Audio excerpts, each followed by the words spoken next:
We are Resonar Lab, a transdisciplinary collective that explores the interplay between artistic activism and participatory art, science, music, and technology.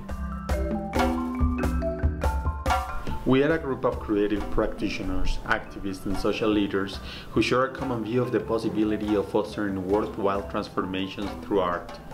Our project is a music co-production in Colombia, the third most unequal country in the region according to the United Nations Economic Commission for Latin America and the Caribbean.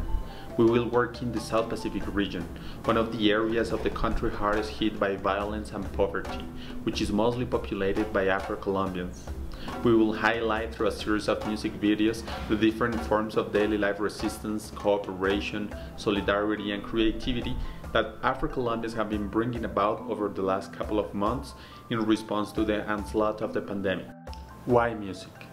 Basically because Colombia is the country in the world where the largest number of social leaders have been murdered in the last couple of years. And therefore, art and music allow people in a vulnerable situation to resist oppression, relieve suffering, raise awareness, and mobilize action without risking their lives. The funding will allow us to extend our solidarity and cooperation with artistic and activist groups in Colombia.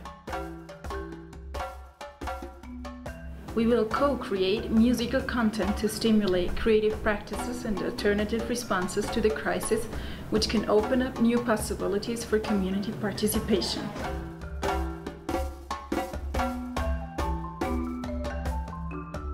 The outbreak of the pandemic we're living in just made more evident the deep social gaps in the world. It simply exposed and magnified a systematic vulnerability that was already there.